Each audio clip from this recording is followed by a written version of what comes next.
Okay, so moving on. So I think I already read this. He looks a lot like a cat that ate a canary, and I didn't appreciate the way his eyes linger on me. Isn't it common sense the locked doors mean someone wants a bit of privacy? You didn't try and break the door down. Or did you just want to see me again that badly without the misses? I don't see why you would though, Mint. Nothing really happened between us. Ha ha ha ha. Well, I wasn't looking for whiskey. I was just going around to do my inspection. Thought it needed a push, just in case the door was stuck and actually needed repairs. So you really are some fancy interior designer, huh? Had you told me you were one, I would have called you a piss taker. I figured you'd be, I don't know, an assistant going for a drink after a week with a tosser of a boss. I'm just glad you thought me any sort of professional with how ossified I was. I must have not looked the part, so I understand your surprise. He doesn't offer a witty retort and grows quiet for a moment. At first glance, Hana didn't look like some fancy finance manager when I first met her either. She was the pretty daughter of this rich, powerful man. When she was introduced, they told me that she was not there as the man's daughter, but as a part of management. I thought it dubious. All the beautiful women I knew before her, they used their looks to get what they want. And there she was, with all that she could ever need in life, yet she works hard to earn her keep. It sounds like you admire her.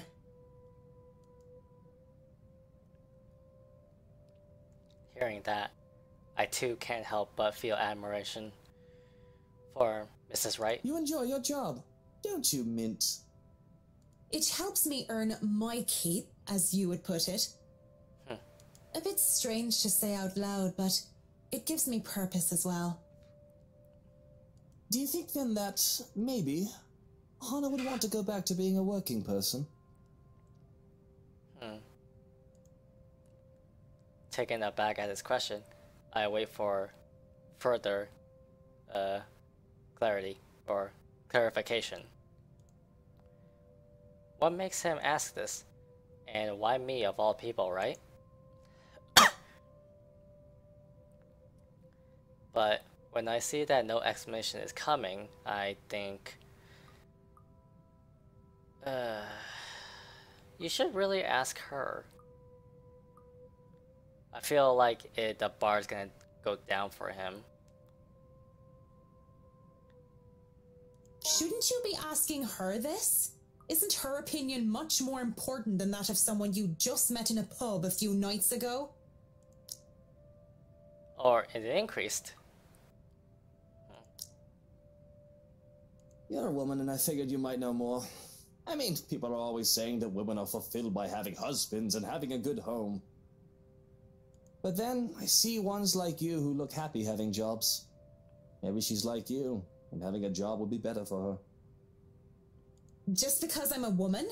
You do know we don't all think the same way.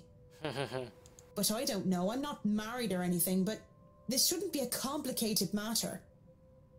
She's your wife for how many years? Talk to her, ask her what she wants.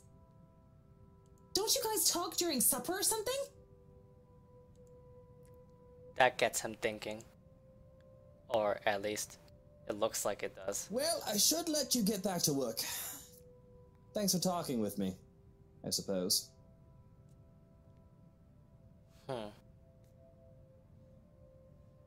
So far, you've been manageable. Before then, I didn't like you. Right. I still don't like you, but you're manageable. But anything goes awry if you take my advice. Just remember that I'm not some marriage counselor, so take it with a grain of salt. My marriage goes down the shitter, I'll sue you. Noted.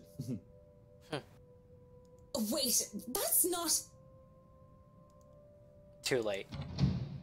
He takes a step back into the music room, shuts the door, and leaves me there looking gobsmacked. He wasn't serious, was he? That man, I don't understand him at all. One moment, he's this huge ass, and then he's this person the next. Odd guy. Still needs a good arse kicking if you ask me. What the hell? Okay, so forget about going into the music room then. That's fine. He'll have to go out there sooner or later. In the meantime, I can go around and check the rest of the house. All my worries fade when I step into the ballroom. And, well, the whole place is just grand, isn't it? I can see why the Wrights made sure nobody else would take this place from them. Anyone who has it will certainly be the belle of the ball. It's pretty much one great big status symbol. I don't think I can do much of a thorough expansion in this room, so I note it down for later. Fuck. Moving on to the kitchens, I checked the ventilation and the general fire safety in the kitchen. This bit is important for a place this size.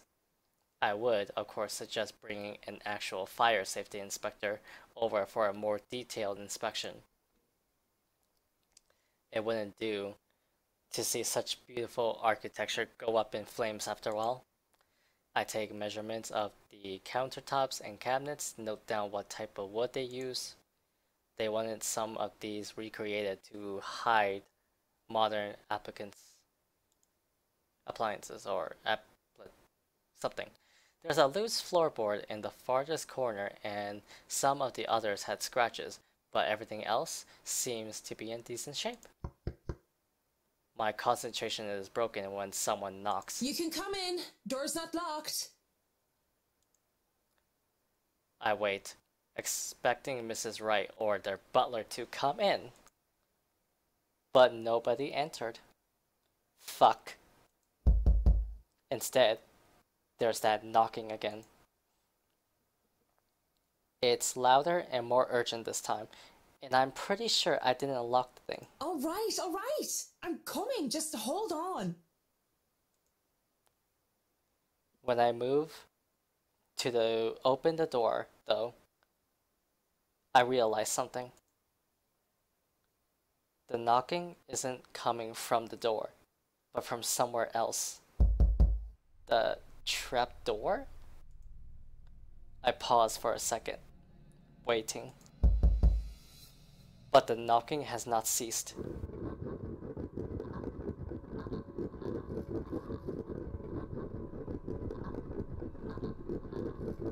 And soon enough it becomes desperate. The dull thuds from before switching to what seems to be scratching. Desperate and insistent at once, as if grasping for respite. Is somebody stuck down there? You opened the... Fuck!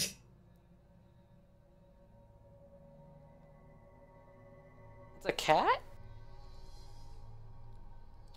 Where did that come from? How did it even get down there? That put the heart crossway in me, it did. I love cats, but they have no business giving people a fright. For a second there, all those ghastly rumors about this place had come flooding back. Now, peering into the darkness of the open trapdoor gets me thinking. And it gets me curious. Seriously though, I should really make sure there aren't any more surprises from down under. Oh no.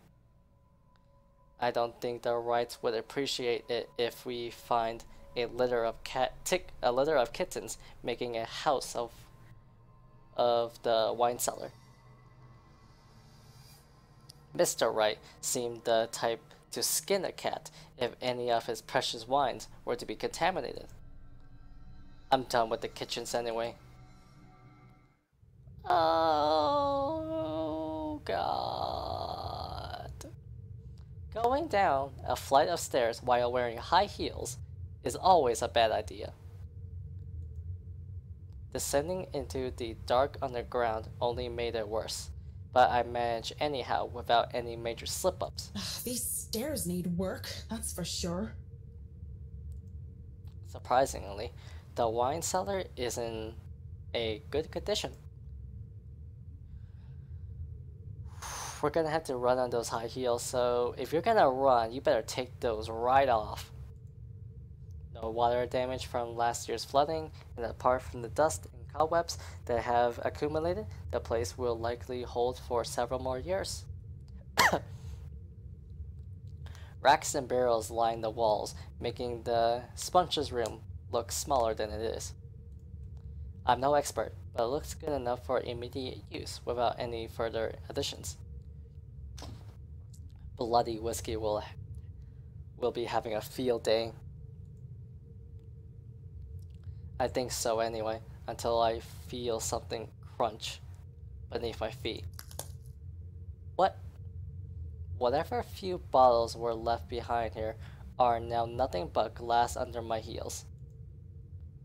The cat's fault, I wager. Oh no. Okay, never mind. Do not take off your high heels, cause that is gonna hurt like hell. And it made a downright mess with red slick pooling from the remnants of a good drink. There's a lot of stuff for to have just been a few bottles though. A whole trail of it flows from the end of the room and I follow, fully expecting a leaking barrel or a whole upturned rack. Instead, it just keeps on going, and it stops in a large puddle at the very back wall. What a waste of wine. I don't think that's wine. Why is it so sticky though? Ugh. Yeah, that's not wine. It's thick too, nothing like wine. Of course, it could just be mold. Maybe it's not wine. Go on, touch it. I dare ya. So this is her, your bestie? Despite it all, I find myself answering. Because it's her voice. Amy? Lorraine? Lovely Amy. Pretty Amy. I can imagine her standing there with me, laughing and pestering me as I did my work in the way only friends can. She was my friend. The only one that I had at St. Samandal's. Wait. I was a scholar, the charity case, in a school for privileged and prestigious young girls. Oh, they all looked down at me, if they cared to look at me or acknowledge my presence at all. All except her. Sometimes I wish for the good old days when we were friends. Now she's nothing but a ghost, though I try so hard to get over her. I really do. What am I, 5 years old? Oh, damn it, it's stuck under my shoe. I double dare you.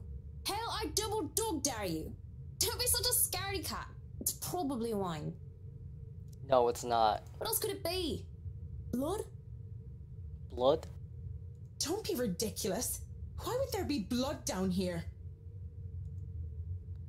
If I was the if I was the joking sort, I would have said it might be the reason why the previous owner sold the place. Maybe the ghost stories are actually true, and they wanted to get away from the walls that dripped plastic goo or whatever other goo was haunted about. Doubt it. I hardly believe in any of that voodoo nonsense as it is. But as I stare at the mess at my feet, probably looking like a fool while I'm at it, I notice something strange. It isn't visible unless one is really paying attention, but I can see the red gunk seeping through a crack in the wall. What's this then? I worry about structural damage and damage to the foundation. I worry about the wine cellar, as the wrong conditions can lead to the a deterioration of its contents if temperatures and humidity are not controlled. Up until I see how clean cut the crack is. Claws? It runs along the edge of the wall and vertically along it, where a door would be. Pressing my hand against the wall leans credence to the idea as I try to feel where it would give way. Ooh, could it be an adventure then? A secret passage? There must be a hidden switch somewhere. Go look! This is the most interesting thing you've done by far. If there's a hidden room here, that could certainly explain the discrepancy in the mansion's floor plans. It wouldn't be too far-fetched to think that there could be hidden rooms and passageways all over the house if we were to follow that logic. And boy, isn't that exciting? This feels like something straight out of a game. Suddenly, she touches my arm, and I flinch away in shock. That shouldn't be possible. I understand there's hallucinations, maybe even virtual hallucinations. But that was... You look surprised. What's wrong? You're supposed to be dead, I think. You? That's not possible. You're... Dead. Aren't you happy to see a dear old friend, though? I'm hurt, I am. Remember me? Like...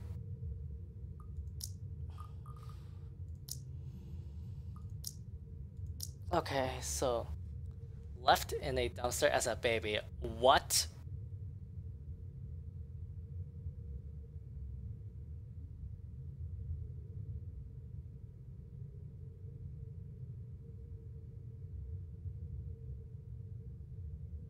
Being a charity kid. Oh.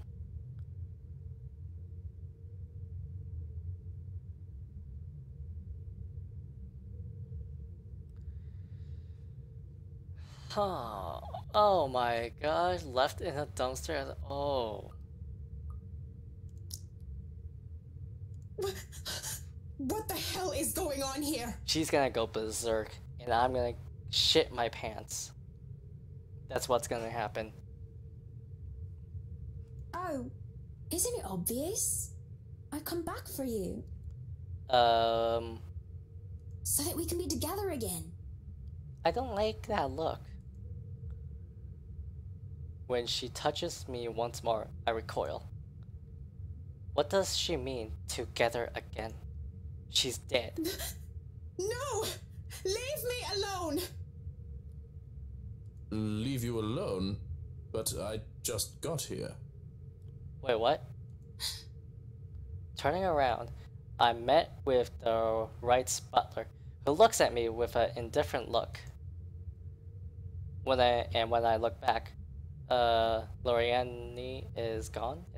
If that's her real name. I wasn't talking to you, just thinking aloud is all.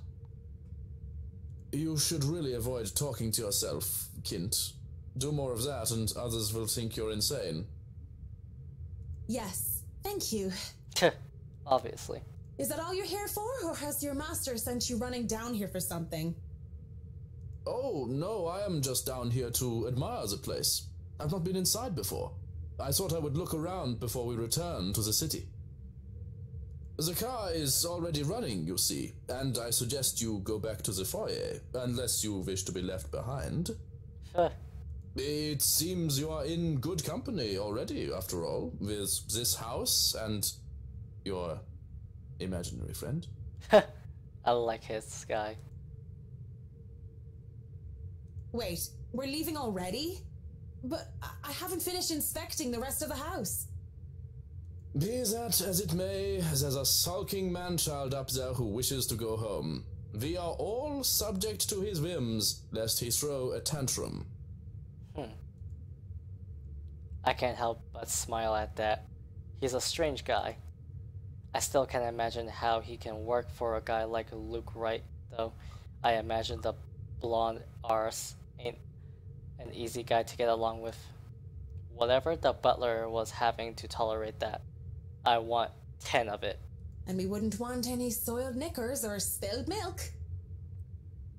Why don't you go head on and I'll be right there. Very well. Do be careful on your way back.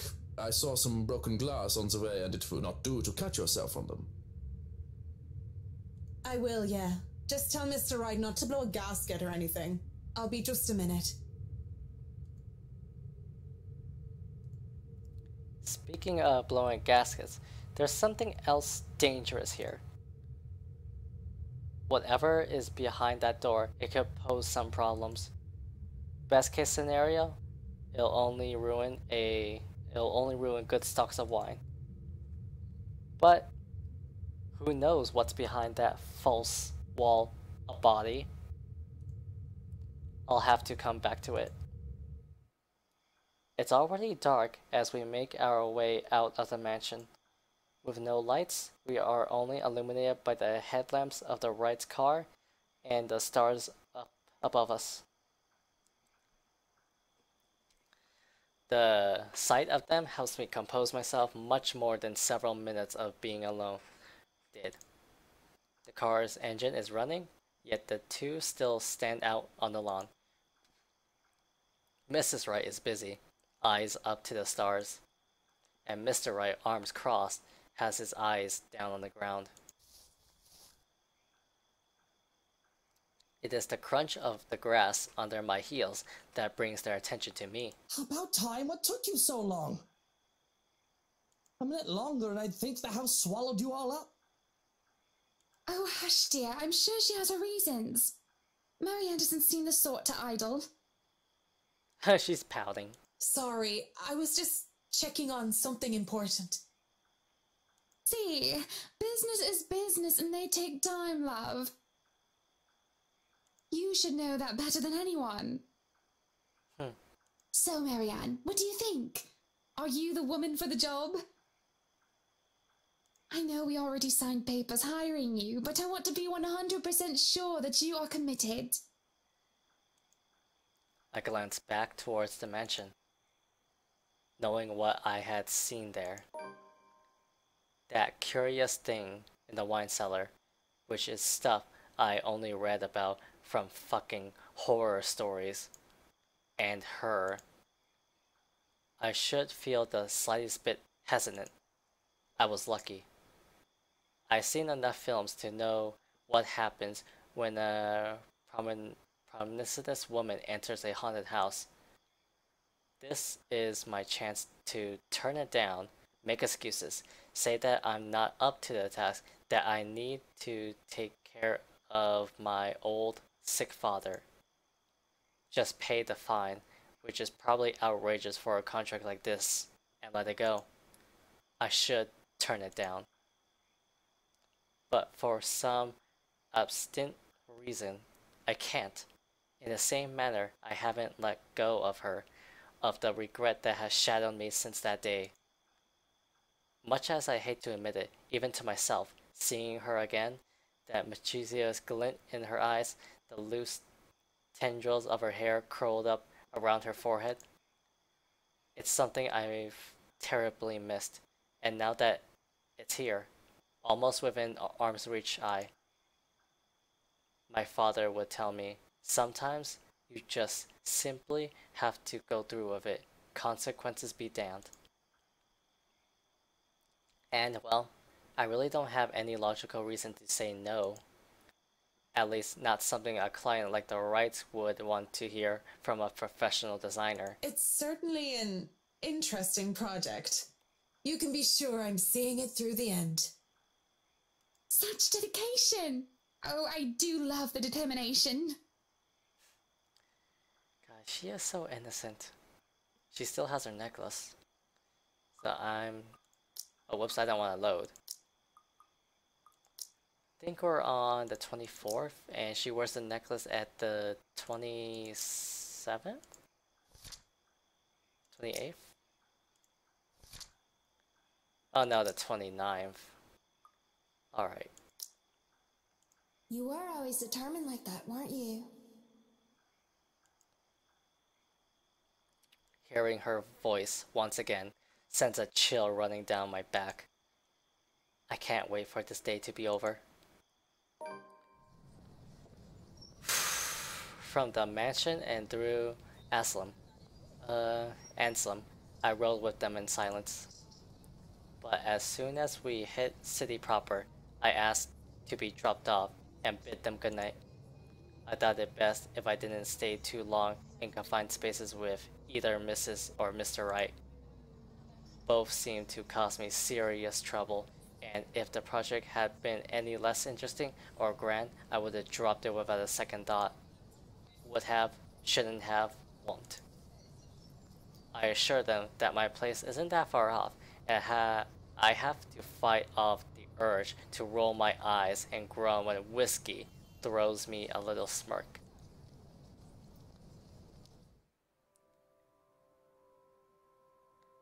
But even in my own home, peace is elusive, as is sleep. I lie awake, thinking of what I saw in that mansion. Who I saw. If I so much as hear a whisper from her. If I so much as see a wisp of her hair. I'm afraid I'll go mad. But none of that happens. And it makes me feel hollow. ... For 2 nights, I had trouble sleeping. But it's only one morning, when fatigue has already let me rest, that I'm reminded of what terrifies me so. Oh, we're dreaming. In my restless dreams, I see that mirror. The one in the study. And in it, I see her. I see them.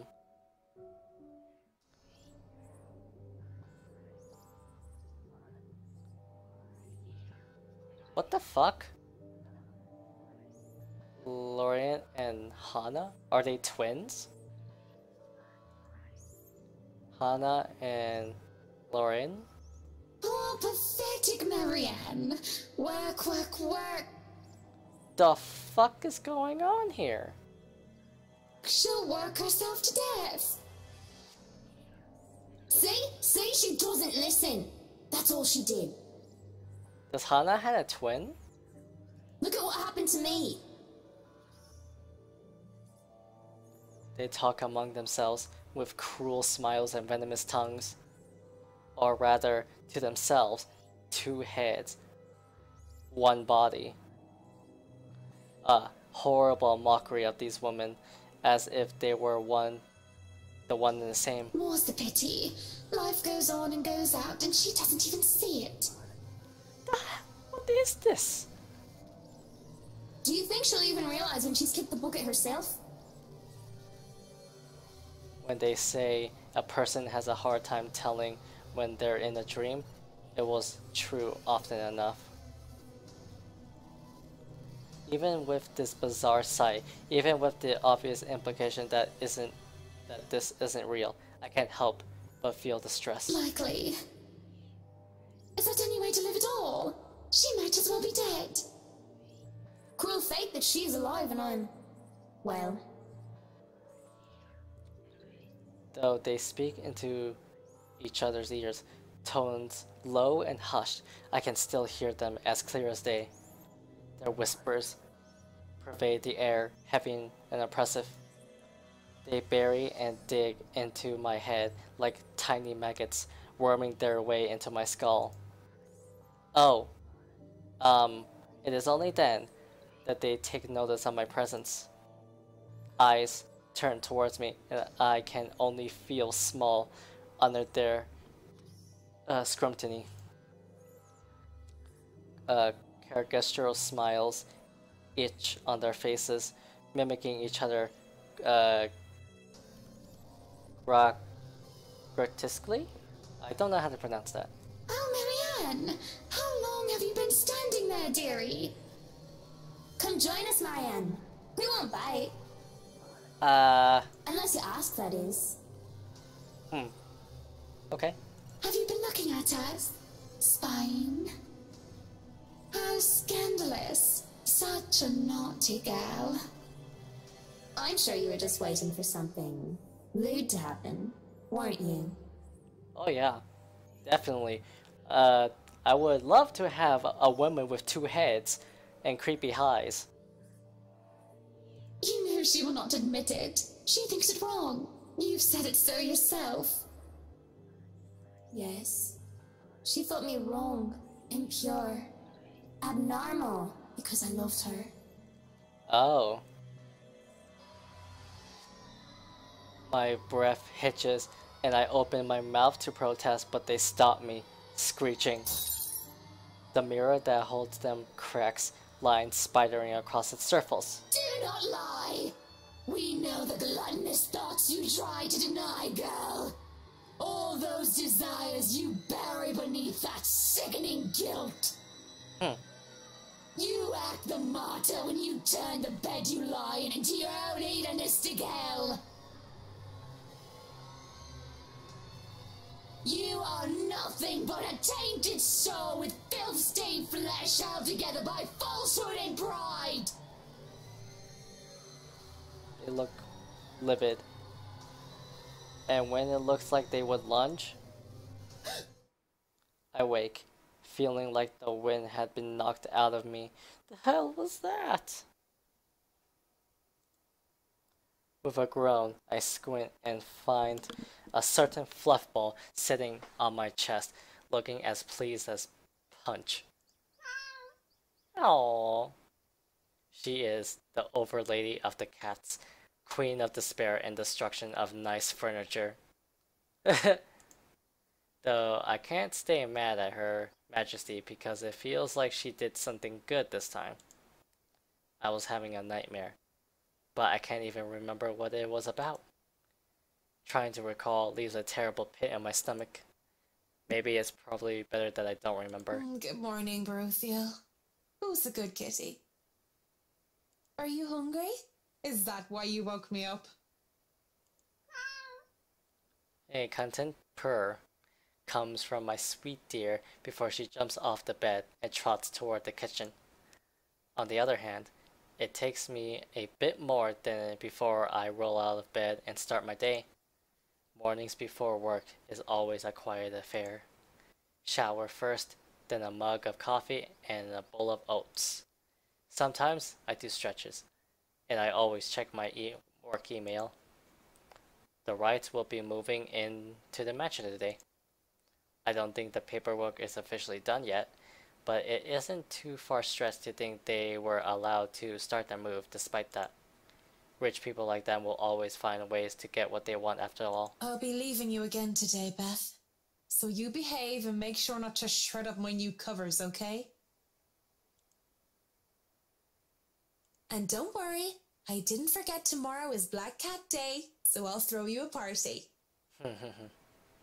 But only if you behave like a proper lady. She barely gives me a glance as I said that before going back to her own food. Cats. Still better than humans, most of the time. Too bad I have to work with humans. The place is already busy as soon as I get here. The foreman, one that I recommended to the Wrights for his work ethic, is early as usual. Already, he's instructing men here and there with the bigger loads. I have no chance to talk to him as Mrs. Wright appears and greets me with a smile. Mrs. Wright, I hope everything has been to your liking thus far. No. Good morning, Marianne. It has been delightful and these men have been very helpful. Look at all this. It's so busy here. I'm getting tired just looking at them go. No complications so far with the movers or the previous owners of the mansion, I hope? If anything, the only one being problematic is Luke, if I'm to be honest. He can be such a diva, but I do like that about him. Oh, she stops, looking up at the upper landing where Mr. Wright comes through with two other movers and the mirror from the study. Oh, do be careful with that mirror. We wouldn't want anyone getting hurt because of broken glass. Why are you even having it carried around? Oh? You did say you didn't want the mirror, and I keep getting distracted by it. If I'm going to turn the study into my office, I'd rather not have it there. Where can we put this? Somewhere. Well, you are not putting it in our room. Why don't you go, I don't know, put it in the wine cellar for now? We can figure out if we'll store it in the attic or somewhere else later, yes? Yes. You heard her, boys. To the cellar it goes. Mush! Mush. The movers bring down the mirror one step at a time, no matter how much the man tells them to hurry. An unsettling feeling grows in my stomach as I see our reflection in the bloody thing. That's the mirror from my dream. Oh no.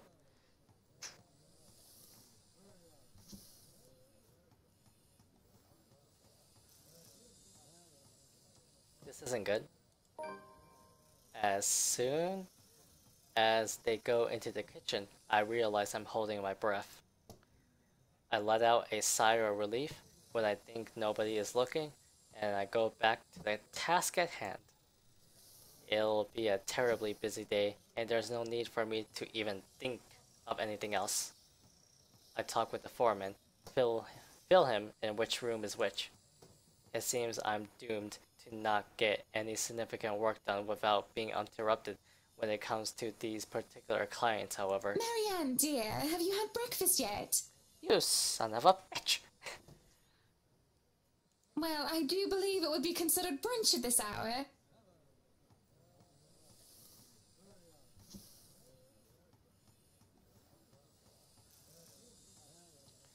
Oh, yes, Mrs. Wright.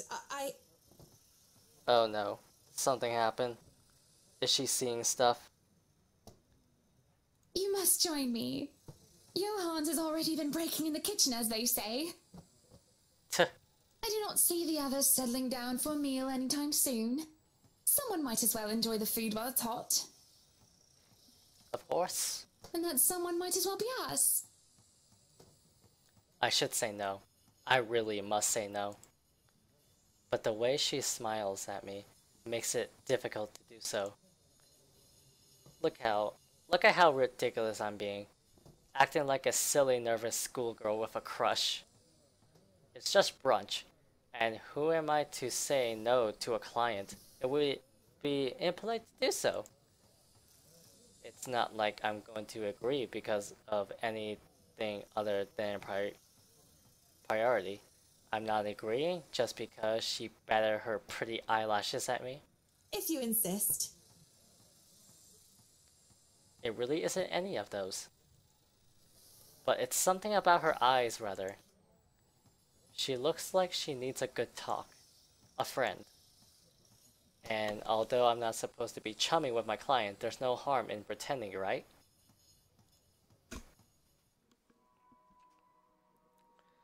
Of course, I've been wrong on many occasions before. Maybe there is plenty harm in pretending that I care. Because pretending I care might lead to actually caring. Being alone in the same room as the missus leaves me reeling as I find myself paying too much attention to her. It seems so borderline unhealthy how much I'm getting obsessed, even if it's just by looking. And it's the little insignificant things that I noticed, like the way she plays with her hair, or how she smooths down her dress. Up, higher, come on now! Whiskey's annoying voice in the other room helps pull me back to the ground. I'm just looking, aren't I? Yeah. I know that someone like her wouldn't even look at someone like me. Still, there's some time to turn around this bad decision. I'd really like to thank you for inviting me to breakfast, Mrs. Wright. But I already ate, so I should really go back to work. Nonsense! You arrived so early, you must not have gotten a proper meal. Sit, sit. I'd situate us in the dining hall, but it is a mess right now. Her concern is sweet, as is her smile. But I'm really not here for idle chit-chat, something I keep forgetting.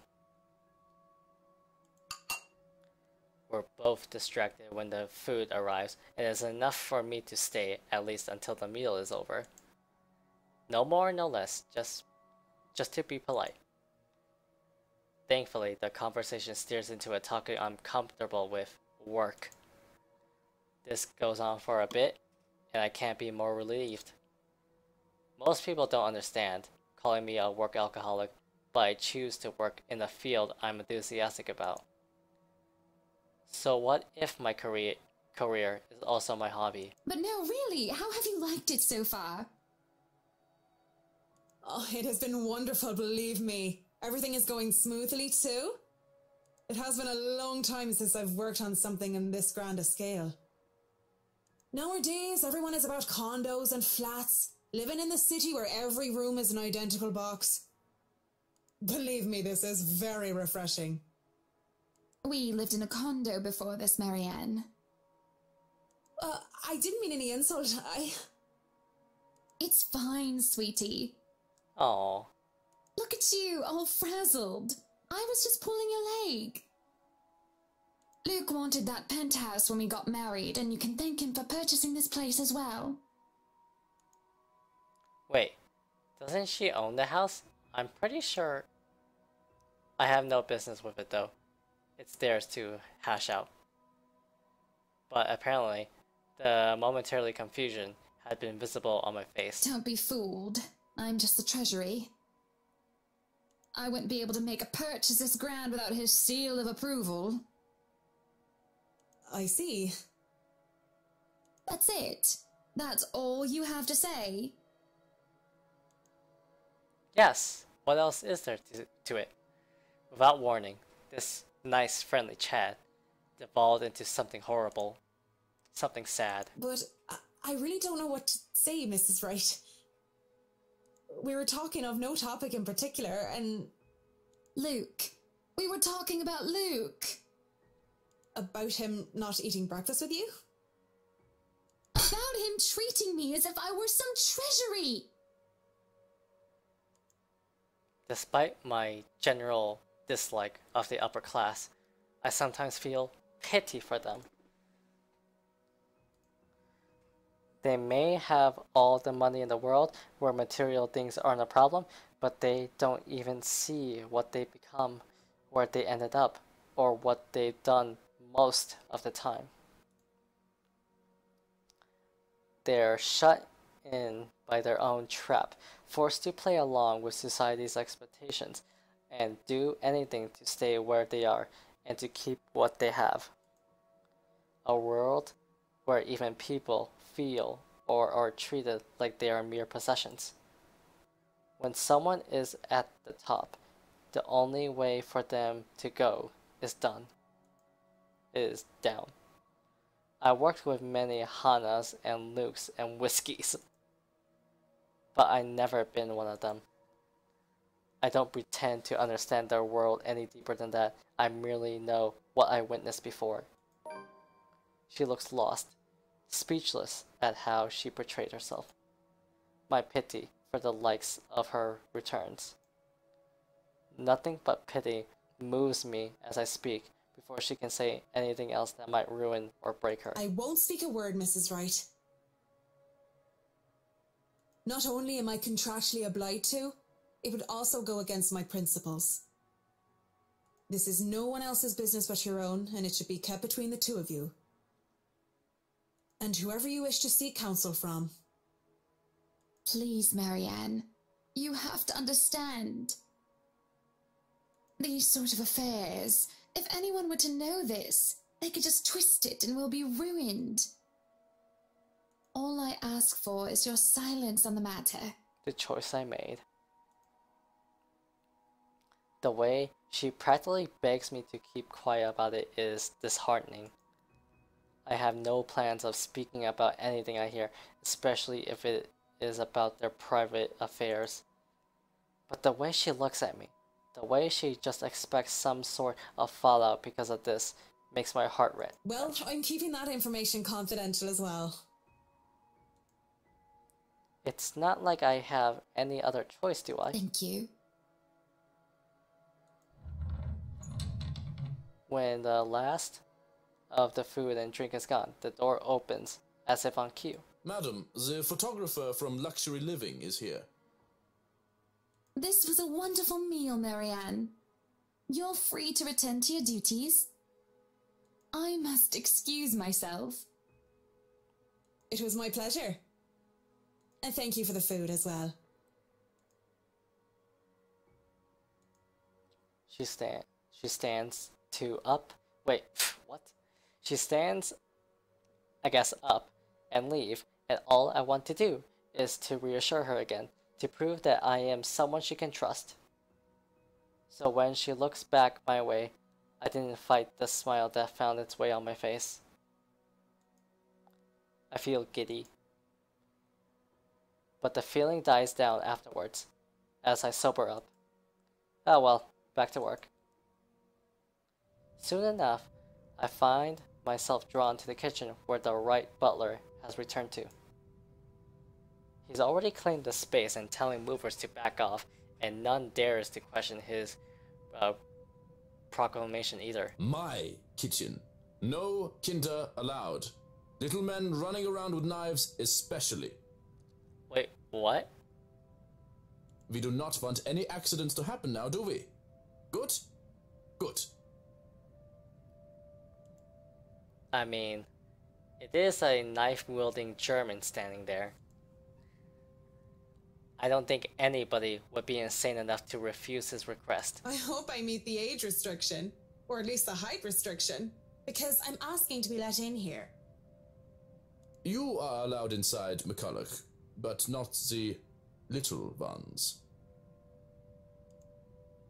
A shake of my head and a roll of my eyes is all I give him.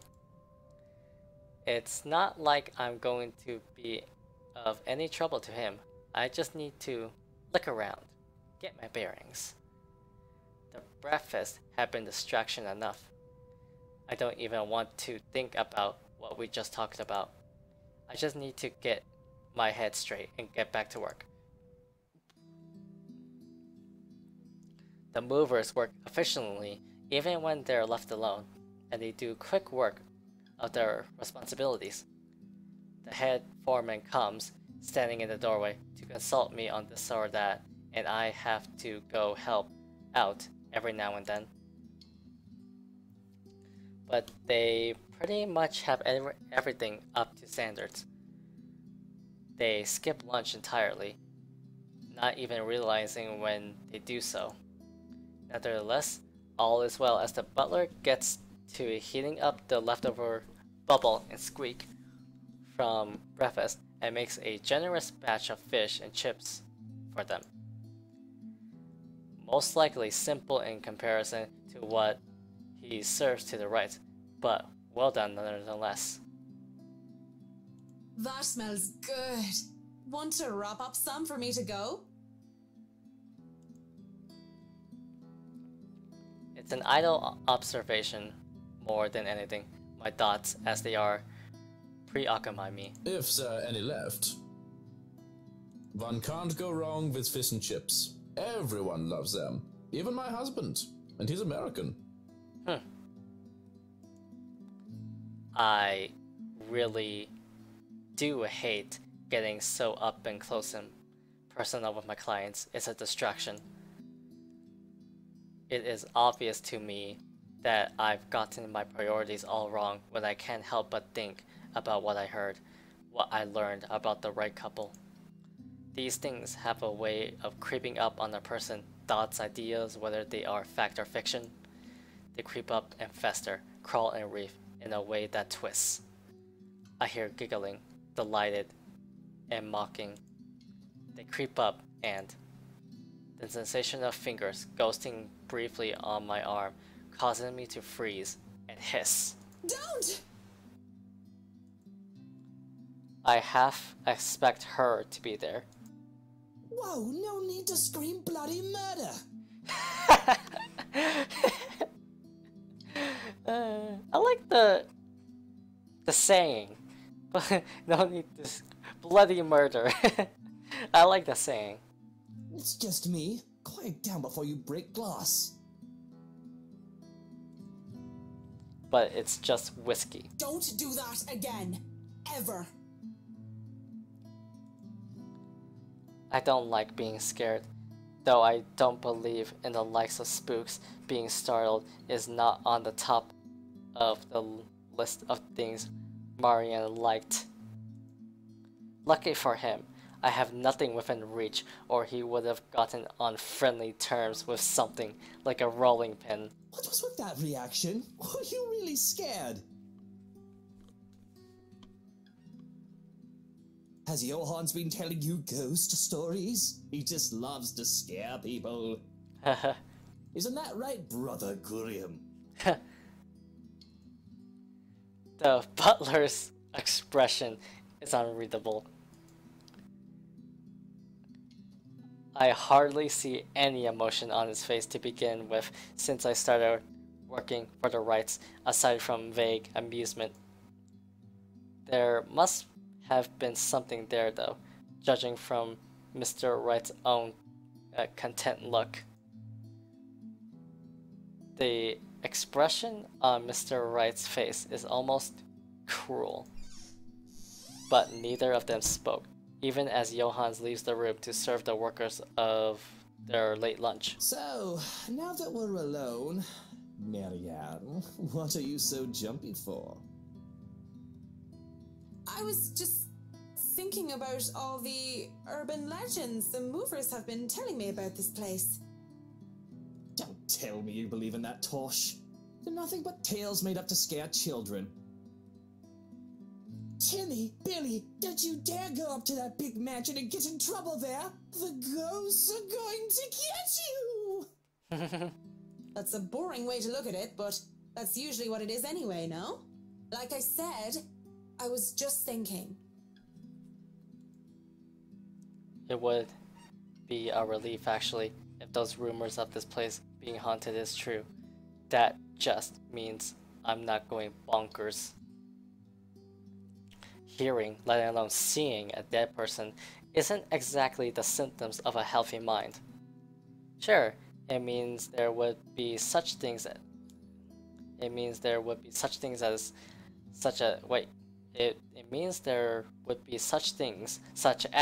ghouls and goblins, but at least I'd be sane. On the other hand, there would actually be a dead girl walking around. If you could excuse the inane question, Mr. Wright, you haven't noticed anything weird here? A simple enough question on the surface, yet I noticed the man stiffen as the question leaves my mouth. I wouldn't have noticed it if I wasn't watching his reaction intently, but in his eyes, I see something dangerous. It depends on your definition of the word weird. Are we still on the topic of this place being haunted? Yes. Because no, things have not started to fly around and we have yet to require an exorcism. I don't think my head would like to do the whole 180-degree turn thing. Well, maybe that, but no strange people? Aside from my usually weird butler and all the weird men traipsing around touching my things? No, not really. Why do you ask? Have you noticed anyone strange while you were here? Because you must report it to Johann's and he'll have security handle it. But these reports better not be about ghosts and things that go bump in the night. I don't want to waste manpower on the boogeyman or senseless witch hunts. I'll keep that in mind, Mr. Wright. But no, it's nothing like that. I guess the mansion is just strange for me. It's a unique project. No strange men or women lurking about then? A dead teenager would technically qualify as strange. But yeah, the whole I see dead people thing isn't going to go over well. None that I know of. But I'll inform Johann's immediately if something comes up. I'm serious, Mint. You see anything, anyone suspicious, and you report it. Immediately. I think that goes without saying. The concern he have on the talk of security is quickly gone. His arrogant, smug smirk returns, if a bit subdued.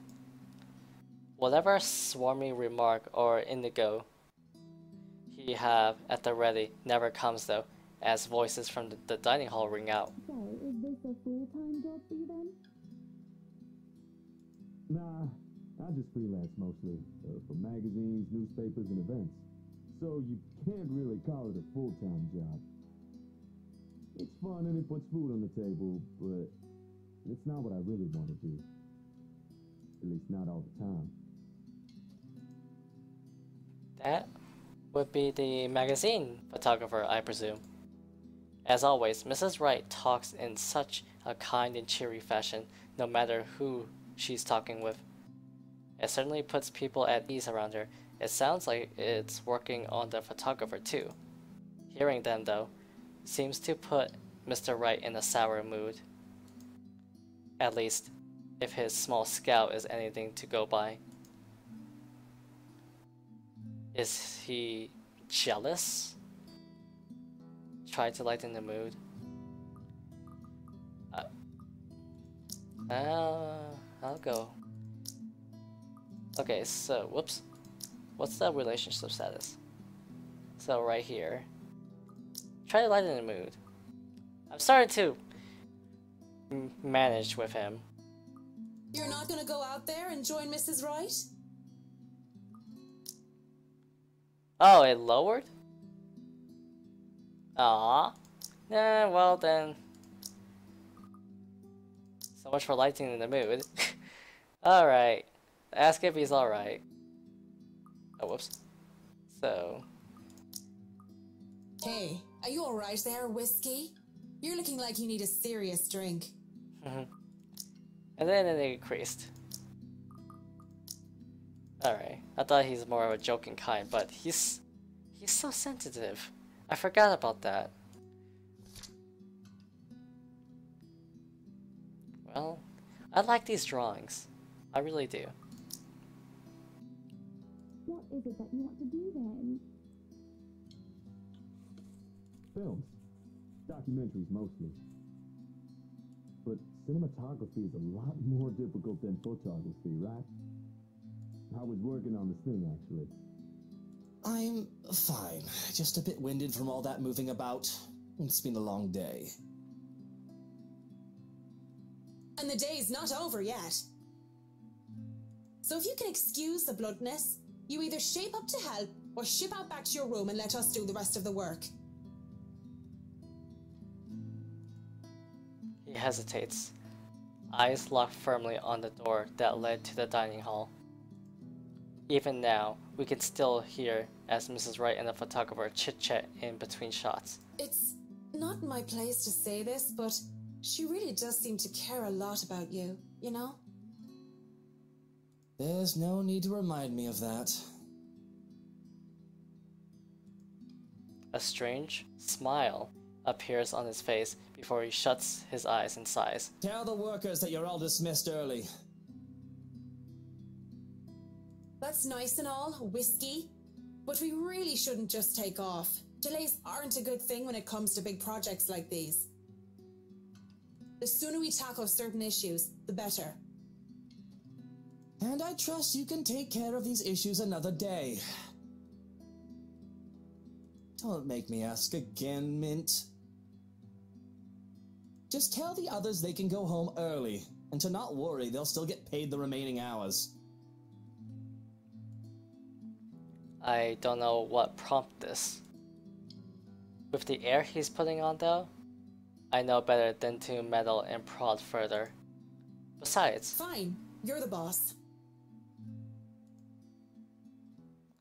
walking out of the kitchen, I just accept the fact that whatever he says will go while under his roof. Mrs. Wright and the photographer are still far too busy in conversation to notice me, even as I make my way through the dining hall. Besides, I didn't want to ruin their fun. Well, it wasn't really a big thing.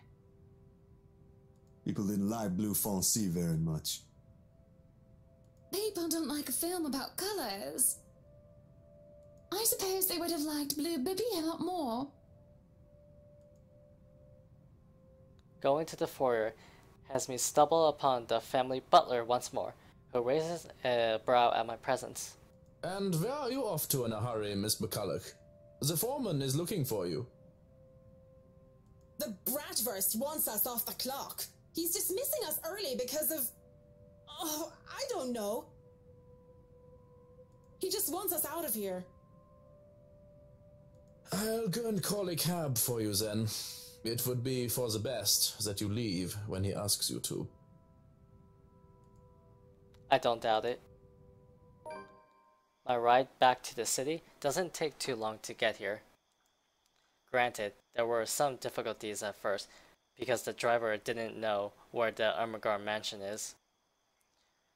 He tried to have us hand over GPS coordinates from our smartphones, or some other techno-bob I didn't care about, and the butler didn't understand. But as soon as we told him that it's that haunted mansion over in Aslam village, he knew just the place. And finally headed over, albeit with some hesitation. All the way back to the city, the driver keeps complaining about that place giving him the willies. It gives me willies too. I would have loved to snap at him. But as soon as the thought occurs to me, another blossoms in the forefront of my mind. One that has somehow bothered me greatly, more than my exasperation over whiskey and this project, or wanting all of it to stop. There has been no Lorriane whispering over my ears today. Worse, I find myself searching for it. Searching for her. Damn loose ends. Fucking bloody loose ends everywhere. I thought I already moved past this years ago. And it does nothing to help me curb my frustration. If anything, it only ensures that I want a stiff drink. And where else do I go to drink?